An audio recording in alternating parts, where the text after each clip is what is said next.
W. So I'm going to cover this. I just jumped out of my car to do this as quick as possible. I got to pay for parking, then we'll walk down.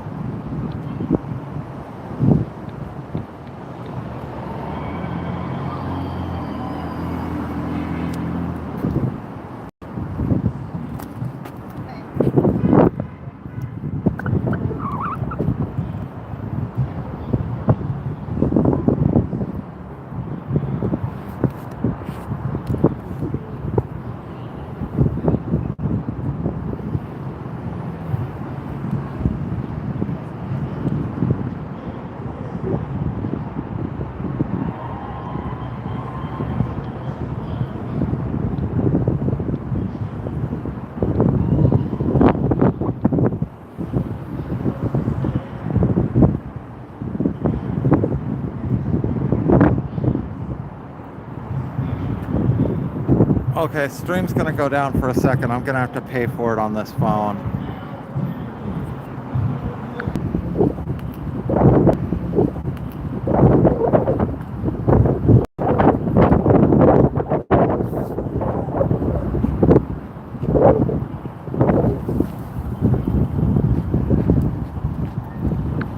Hey.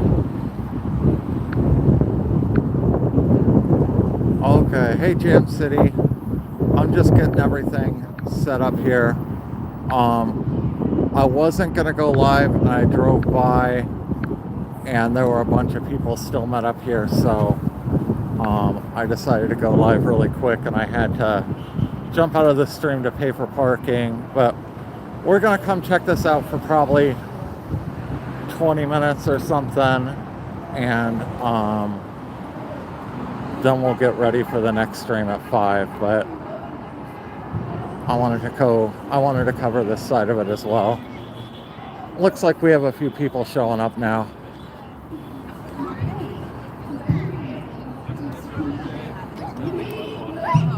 It was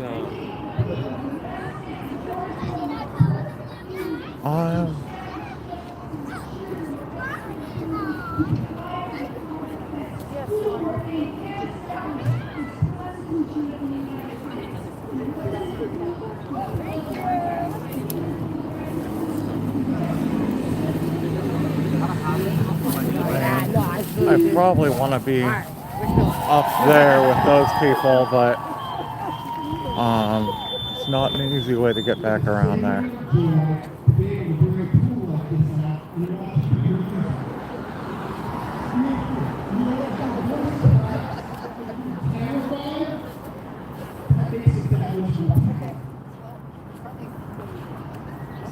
Hey everyone, how's it going today?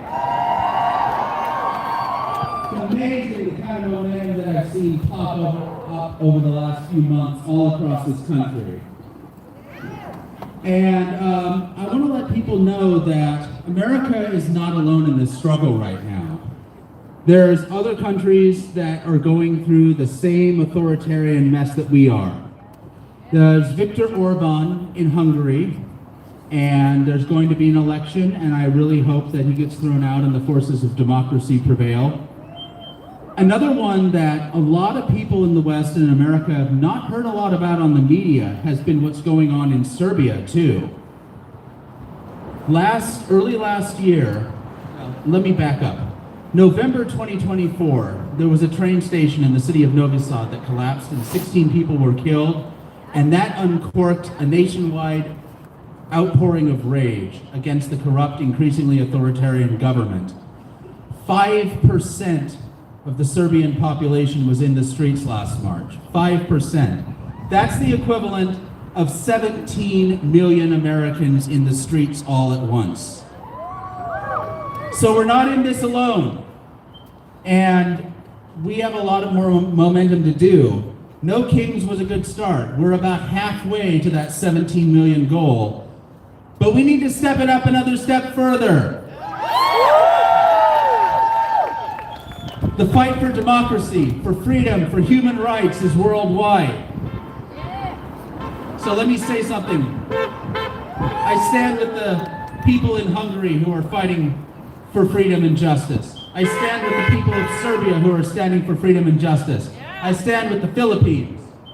I stand with Nepal, many other regimes, and I stand with my fellow Americans today. We will defeat this fascist regime, and we will, once again, we will look forward to a world where the future is better than the past. Thank you.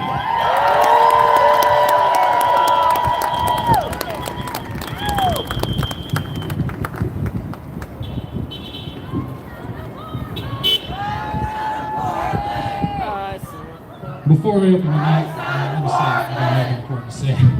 But my father was a simple man. He was as country as they came.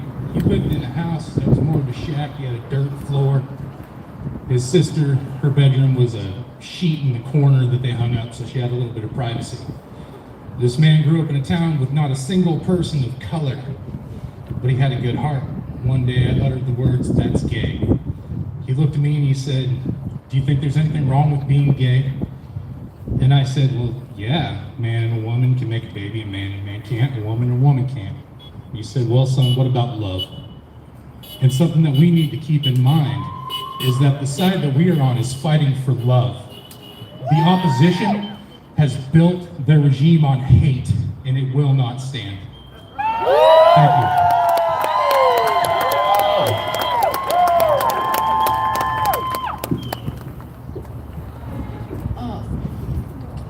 Every day I hear the news and I wonder if I can make a difference. And by coming out here today to this protest, I'm making a difference. And by speaking, I'm making a difference. All of us can make a difference. And all of us can resist ICE and this fascist regime.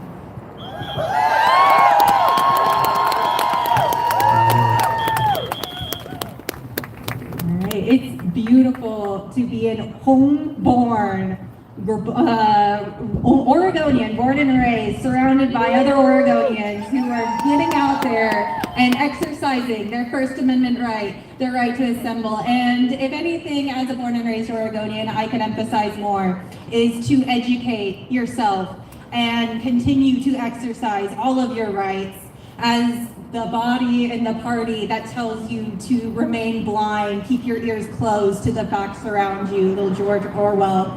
You know, I spoke a couple weeks ago at Portland City Council regarding the new unmasking legislation that came up, and to my glad surprise, every single written and verbal testimony that was submitted was in support of this legislation. The only party who chose to come up and oppose, the Portland Police Bureau and all of the represented police agencies. They said it's impossible to enact that kind of legislation. They said it's impossible to enact that every Portland police officer have a standardized badge. And they said it's impossible to police the very communities in which they, I thought, considered sworn oath to serve and protect. That looks different compared to your skin color. I think we all need to do some digging in Oregon's integral history.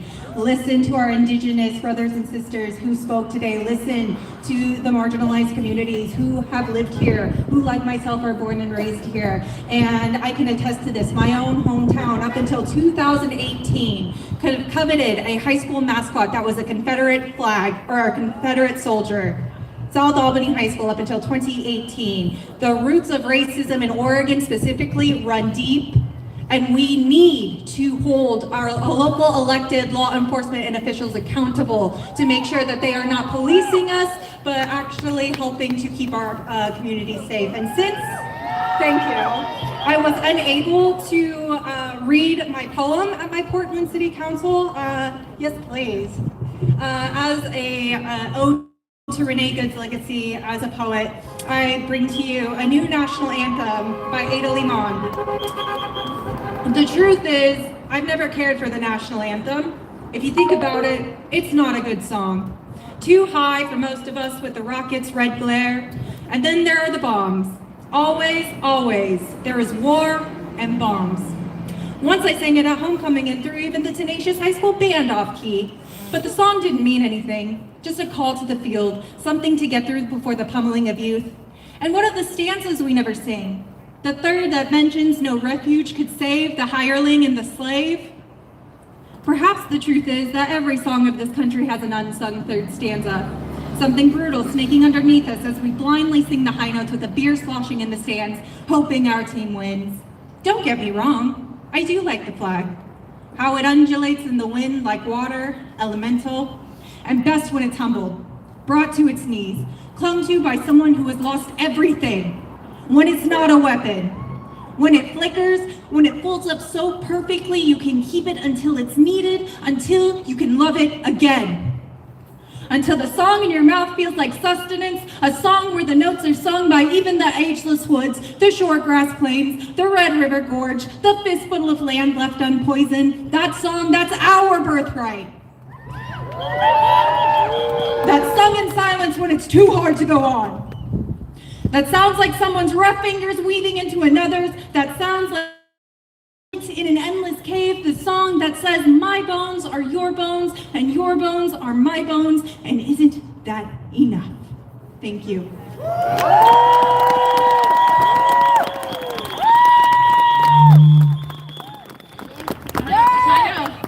I'm not that good, I guess. Dang, sorry guys. That was sick. I'll introduce myself. My name is Jessica Salas, and I'm running for Oregon's 3rd Congressional District. Thanks. Thanks. You guys are so nice. And I just want to say, look around you. This is what hope looks like. It's not the quiet kind. It's the kind that shows up anyway. The kind that walks out. The kind that refuses business as usual. We're 1 year into Trump's 2nd term, and we have to stop pretending what we're facing. ICE in our neighborhoods, troops in our cities, families ripped apart, trans people under attack, billionaires becoming richer, fear used to keep people quiet. This is fascism. It's not a warning, it's happening now. And let me say this with my chest. Fuck Donald Trump and the system he's building. Not because we're scared, but because we see it, and because we refuse to go along with the cruelty and silence. The only way through fascism is refusal to go along with it, to act like this is normal, and to accept that this is okay. And that's what organized refusal looks like. Not chaos, not destruction, people standing together and saying no. No! We stop working, we stop cooperating, and we stop giving our consent. Because they want us tired, they want us divided, and they want us to feel alone. But look around you. We are not waiting for permission. We are not waiting for someone to save us. And we're not backing down when fascism comes face to face with the people it tries to erase. The truth that they don't want to hear is that we're organized, we're together, and we are not afraid anymore. This is the resistance, not someday, right now. We choose each other, we choose courage, we choose a future that belongs to all of us. Everybody in, nobody out. Power starts with us, and we are just getting started. Fuck ICE, fuck Donald Trump, free Palestine.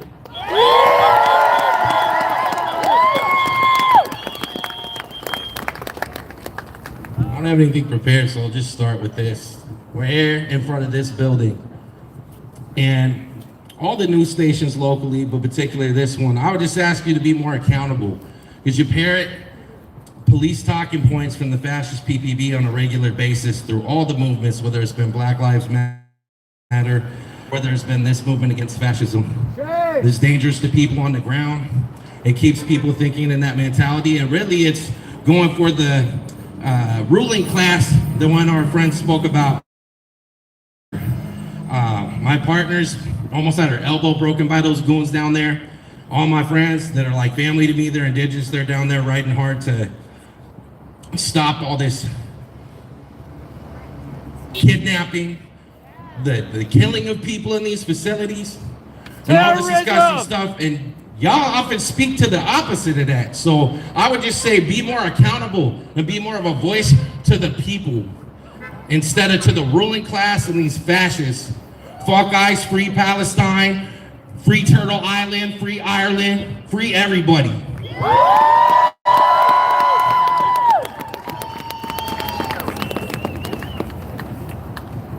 My name is Jasmine Hamilton. I organized a walkout about a month ago at my school. I'm 15 years old and I wrote this poem called Concentration Nation about, I have no idea, a really long time ago before I really knew who Trump was deep down. Okay. You take them from their homes, strip them of humanity, their clothes, their care, vulnerability. You say they're a threat, something to be feared. You would do it to US citizens, even those who cheered you on. You do it to immigrants. What's stopping you from moving further along? Why take innocent men, innocent women, innocent children from the hands and arms of loving, caring homes to the pit of hell that you call a processing center, a detention center? Bring truth to the words. Call it what it is. It's a concentration camp. A distilled feeling deeply rooted in my chest. You're taking their life, their personal belongings, their food, their water, their healthcare, their will to live. Does that sound familiar yet? Cult-like behavior, worship like a god, while you beat down innocent people, killing them, treating them like dogs. I pledge of allegiance to the flag of corrupt ideas of Americans, and for the MAGA for which it will burn, one nation, under Trump, divisible, with liberty and justice for white men.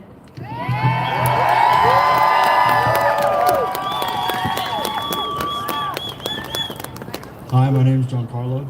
I'm a son of 2 immigrants, and for the past few months, I've had to watch them be scared of stepping out of our own home. And I want to thank all of you for being out here and supporting all these different ideas. And the only thing I want to say is fuck ICE!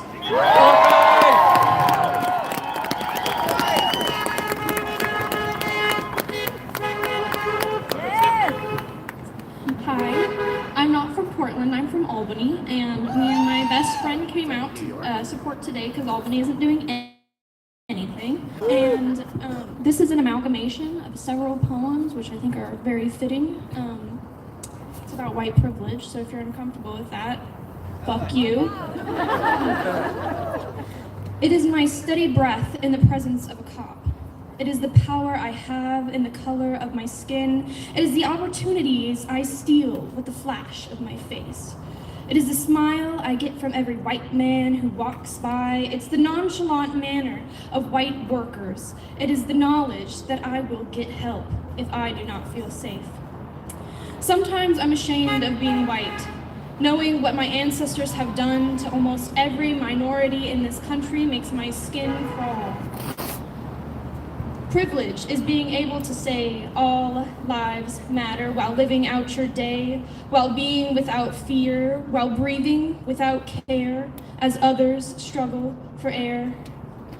I am sorry, dear Black people. Privilege is being able to wake up without constant dread in the back of your head. Privilege is being able to write this without ever knowing how dangerous it is, just to breathe. Just to be. I am sorry, dear Asian Americans, dear Native Americans, dear immigrants who came here seeking a better life. Passive discomfort isn't an excuse for silence. Potential confrontation isn't an excuse for injustice. Privilege is being able to choose to do nothing. I am sorry I have started my life on the top of the ladder while you were born on the first rung. Once I heard someone say, if you know better, do better, which is why I refuse to take the back seat when calling out racism, knowing that I have the privilege to sit anywhere on the fucking bus. It is knowing that if an officer ever pulled me over, he's not gonna feel threatened to put his hand on his gun. It is knowing that if my car ever runs out of gas in the middle of the night on a highway, most people would stop their vehicles and ask if I was all right. It is knowing that my skin is more bulletproof than a bullseye, which is why I view each day as a new opportunity to use this mouth loud, even in uncomfortable spaces. But yet you tell yourself those 3 words, all lives matter, because you don't care, because you don't have to fear. They serve as a blanket, a shielding you from grim reality that dares to alter your ideas. To keep my ears tuned, to do good, be better, for my eyes to not be whitewashed or colorblind. Yet there is still so much learning I have to do. But if there is one thing I do know, is that privilege is never having to think about it or talk about it. And my goodness, if I get paid to speak for a living, how could I ever be silent about that?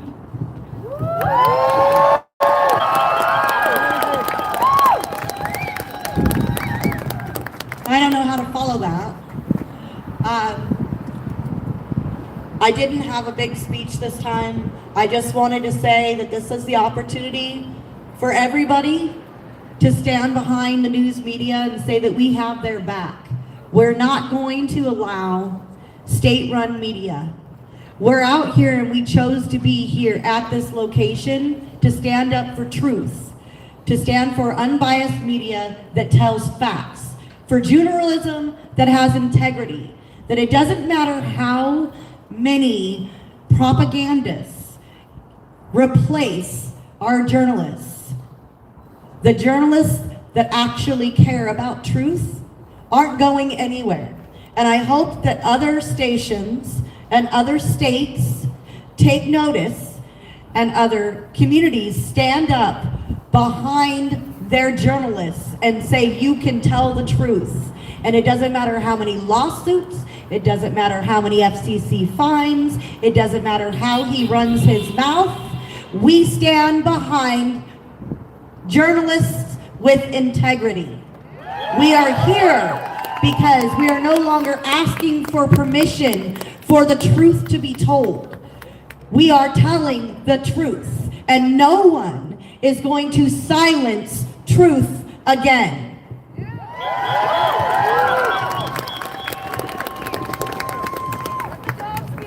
You support us, and if they come after you, we will be in front of that jail 10 times this number, 20 times this loud.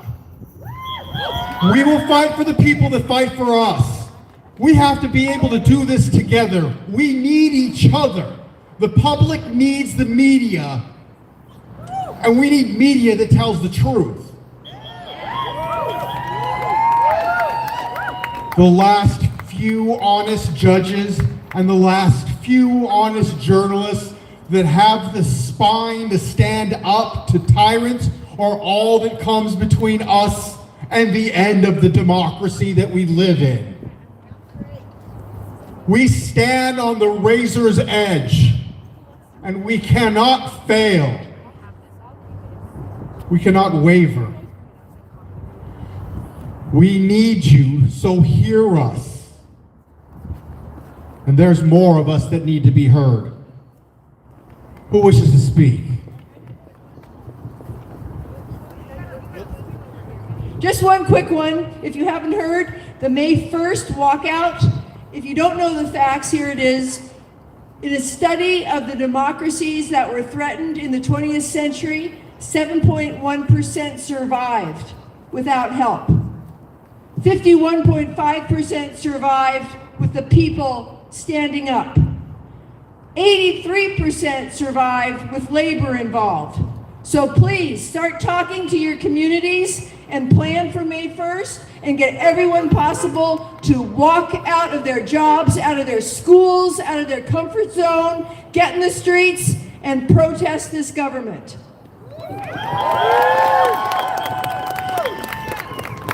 My name is Stacy.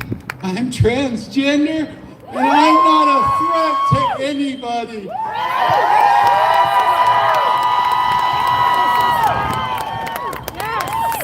Let me remind the community at large, because I think most of this crowd already knows it, but let it live stream, let it go out, be content.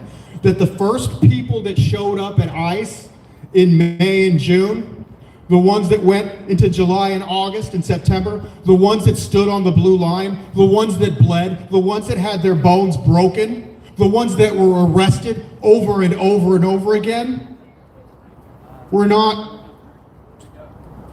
giant gym bros. They were LGBTQ, they were women, they were the women, indigenous women, our most endangered humans in this country. The most marginalized communities in my country, the people that were trying to be pushed into the corner, the ones that the majority didn't want to hear from, that we wanted to forget about. Those were the first people to show up and fight for other people. And the things that I saw them do, the abuses that I saw them tolerate, that they stood 10 toes down and refused to yield, those are my leaders. Those are the heroes in my story that I look up to. And I want to thank every one of them, and that's why I'm here.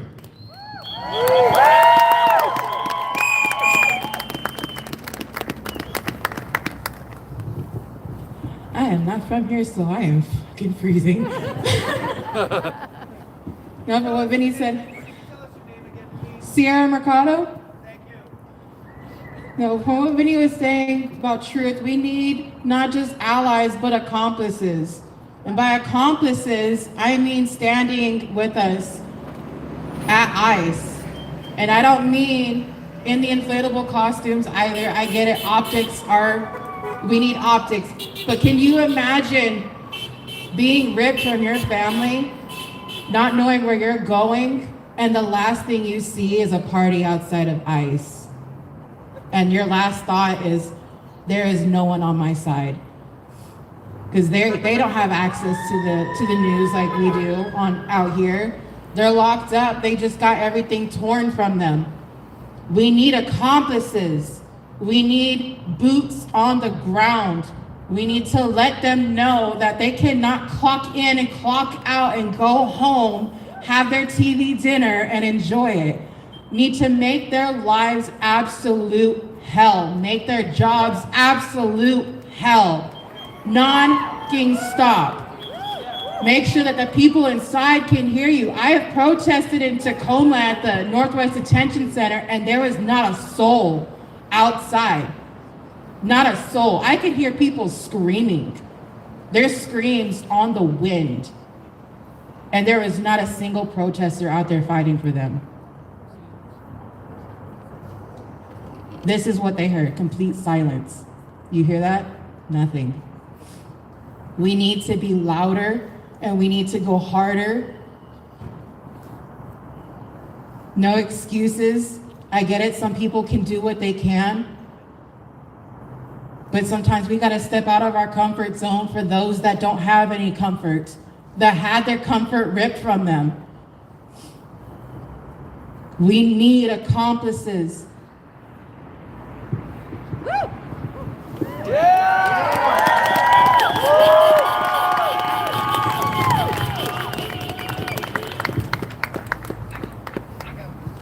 Somebody want to hold my shit sign? It's the Third Reich. My name's Joey. This is my first march in Portland. I have been in LA for the last 45 years, though I was born in Oregon. So, we're all the choir, right? We're the choir. And all of the things that everybody has said, we're here, we're making signs, you're making a meal for somebody, you're standing in solidarity with somebody that you know who is scared. I challenge all of you, as I'm trying to do with some people in my life now, to go to somebody who's not the choir, to go to somebody who voted for Trump. Don't tell them to fuck off. Tell them, ask them to see what is happening now. Because that tent has to be big. We have to invite other people into the tent with us, no matter how hard you might have to bite your tongue. It doesn't mean to believe. It's not about proving someone wrong. It's about standing up for the things that are right now. And my best friend and one of my brothers have disappointed me in this regard. And I am having conversations with them both, and I don't have answers about what they will or won't do next. And it isn't even about that, but it's about being vocal. It's about asking other people to open their eyes to see what is happening, and maybe they'll come out and march next time.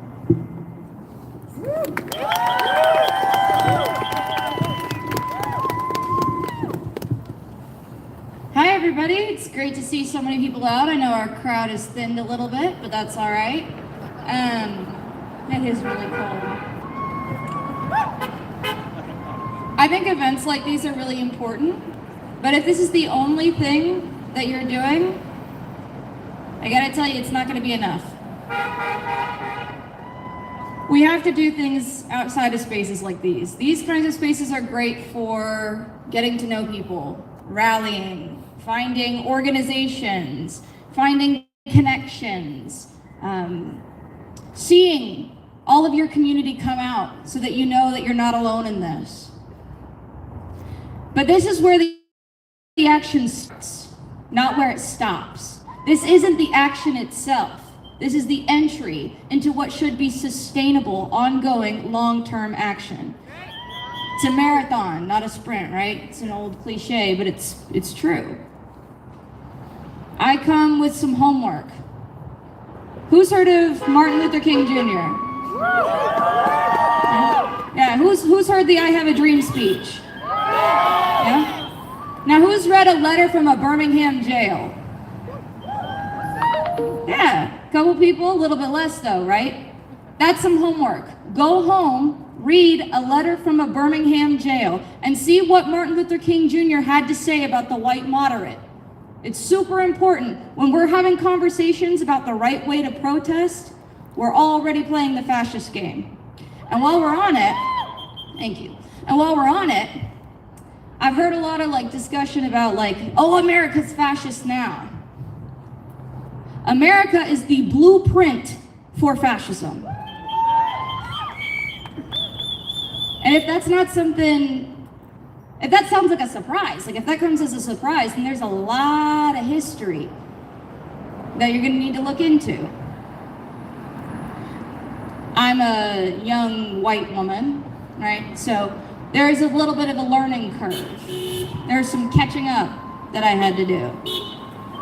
But it's on us who have been relatively comfortable in some way or another, to do the work. And a lot of times we stop here and we think that this is the work. But the work is talking to your neighbors. Do you know your neighbors' names? Awesome. I don't. That's some of my homework. A lot of people have heard of Martin King Jr., but have you heard of Fred Hampton? Audre Lorde? Angela Davis? Yeah? If you haven't, Google them. There are lots of other indigenous activists. There's a great book, Bury My Heart at Wounded Knee. That is an indigenous history of activism, but also don't take it from me.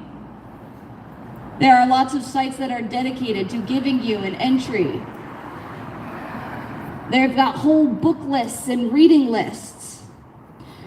I know this part doesn't sound necessarily like action, but information is power, and education is power.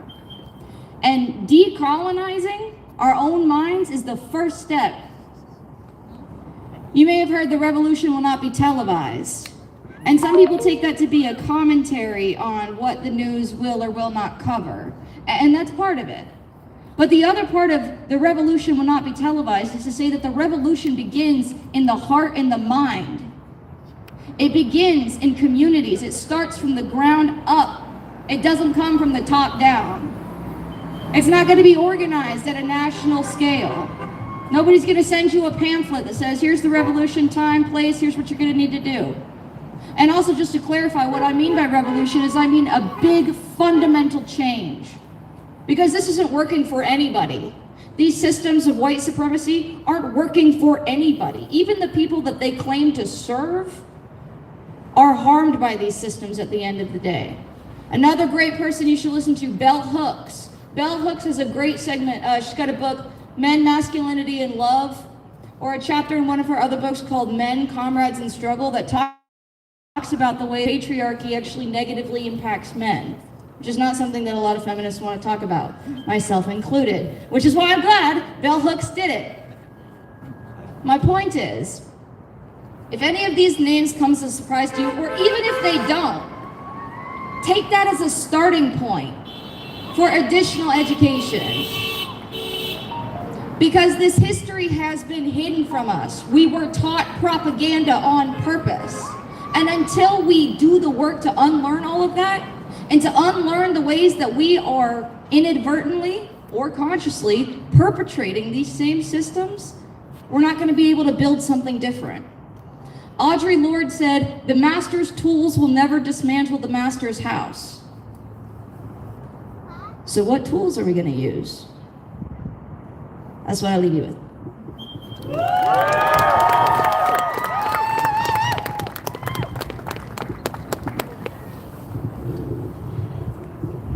I guess we're wrapping up today. Remember, collective action is the best way to go, so continue to make connections and do very tangible, practical outcomes. And again, just thank you all for being here for our community, and we're making Portland a multicultural, true sanctuary, and I'm excited to see it. Before we wrap up, I feel the need to use my voice. My name is Solon DeCrozic. I am a college-educated person, and I last year was working with AmeriCorps in a program called Resource Assistance for Rural Environments, aka RARE, and its program funding was cut by DOGE, illegally and unlawfully. I am a born and raised Oregonian. I grew up in Woodburn, Oregon, and I developed a lot of hatred towards rural Oregon because of the way that I watched outside rural communities be racist and bigoted and hateful towards my fellow peers.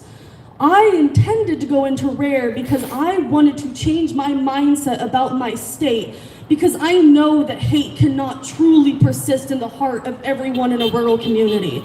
And while I stand here in Portland, in a metropolis-ish, I think back on the lessons that I learned while I was in RARE. I was in Bandon, Oregon, a small retirement community south of Coos Bay, and I was honestly scared to go there because of the fear that I had about the hatred in those people's hearts. However, when I got down into these rural environments and these rural communities, I realized that we're not so much different. Although there might be less funding in their education and their mindsets might not be exactly the same as mine, we are all still trying to fight for our livelihoods and our health and our safety. And that extends to all of us here. I don't know where I'm going with this. I just want to say it's really fucked up that I fucking lost my job while I was trying to help the literal impoverished communities in our nation.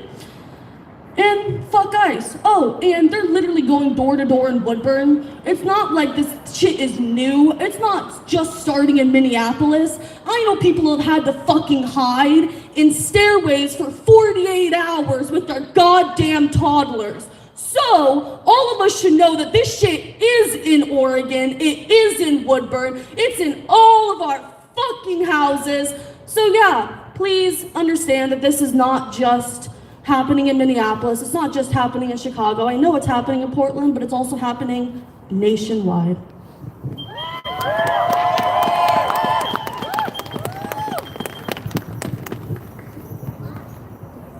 This is only part of the resistance. There's a big part that you all aren't seeing, for the mostly aren't seeing, that's being done every day, Sunday to Sunday.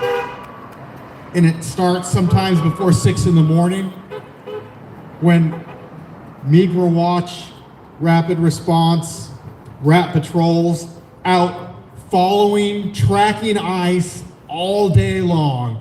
Legal observers watching them, recording what they're doing, and making those guys look over their back all day long. It slows them down. It lets families know what happened to their loved one, because sometimes it'll be 2 days. No one's heard from dad until he calls from Mexico or from the detention center. It also helps them connect with networks that support the families that are left behind. These people are doing their jobs that aren't a job. They're doing it on their own dime. Hey, Cammy. With very little support. And they're doing the most dangerous work, the kind of things that'll get you literally killed and shot in the face for watching an ICE officer do his job, for watching a tyrant abduct and abuse the people in my country illegally, kicking in doors without warrants. There's a simple definition of fascism. There's an in-group to which the law protects but does not bind. And if you think of those men on January 6th that battered police officers, trashed our Capitol, and now walk not just free, but are getting paid with our tax dollars, those are the people that are in the in-group, who the law protects but does not bind. And then there's the rest of us, who are bound by the law, who are subject to its penalties, but are not protected by the law, who will vanish in the dark if we aren't watching each other. So just think of that, and those people that are out there doing that work as we speak, quietly and without fanfare or celebration, and that I hope that you in the media that one day get to tell the full story of the work that they're doing, because those are heroes. I get to peek in at the work that they do. And it takes my breath away to know that we have those heroes in our community, that you stand next to some of them now, and I won't point them out, but some of them are here. And some of them you heard from today. And those are the best goddamn people in the world.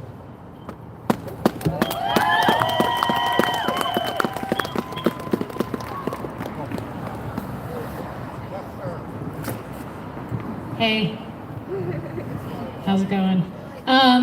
You don't have to vote for me or anything, but if you do really want to get involved, come to me. I have my signal on my business card.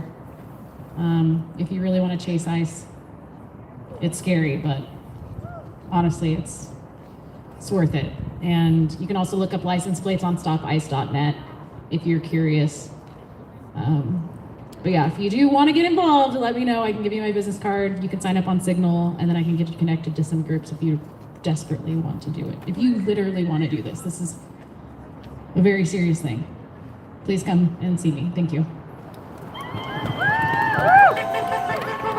If you do want to be more involved, if your risk tolerance is high, if you're like, fuck those guys, take the Meet Watch training to start with, and then you could progress from there. You'll have to look it up because I don't have any dates right on me, but usually you can find them online. Some of it is in person, and some of it is virtual training. Keep you as much out of trouble as possible. It is a higher risk endeavor, but again, either we take the risk and put ourselves in dangerous places now, or we hide and we're all at risk later. I'm just gonna ask for more speakers. Come up, sirs, tell your truth. Sorry, I'm not good at this. I just wanted some quick words. It's been said by some people before speaking, but just, I was at the gym yesterday with one of my buddies, and I was trying to bring him out here, and he said, "Oh, I think there's enough people protesting." And I just want to put a message out there to anybody who thinks that. No, the fuck there isn't. We need everybody out here. All hands on deck. Get your ass out here. I think we're getting close to wrapping up. If there's anybody else, then you're like, oh, I'm afraid to speak. You know what, that's okay. I'll tell you what, I volunteered at the mass vaccine clinic, and I used to have people that were like, I'm terrified of getting my shot. They would get up there, but they would get it anyways. And sometimes they'd pass out, sometimes we'd catch them. And I'm like, you know what? You genuinely, legitimately fearful of this thing, and yet you stepped up and did it anyways because you're trying to protect your community, because your grandma's at home has got cancer treatment or whatnot, and you're trying to protect the people around you, and you put yourself in the place that you're most fearful of, and you did it anyways. No one's going to judge you if your voice cracks. No one's going to judge you if you want to have something to say, my man. Thank you. How's it going? Good to see you down here. Said hi to Ice Juggler. Yeah, I gotta wrap it up. I only paid for half an hour of parking and going on 45 minutes. I thought it was gonna be really quick here. I'm gonna head back home, charge up my equipment, and we're gonna be back out at Lonsdale Square for a march at 5 p.m. And then I'll probably take a quick break and then be down at I.C.E. Depending on how long Lonsdale Square goes for, either at 7 or a little after 7 if I need some time in between. So yeah, that's the schedule for today. It's going to be a busy day. This is our second event already. So I'll see you guys. Tune back in at 5 or 7 o'clock for my regular coverage. If you guys are new here, I cover the ICE protests 6 nights a week down at the ICE Detention Center in Portland, Oregon. So if you want to see more stuff like this, be sure and subscribe and catch my regular broadcasts. I'll see you guys at 5. Bye.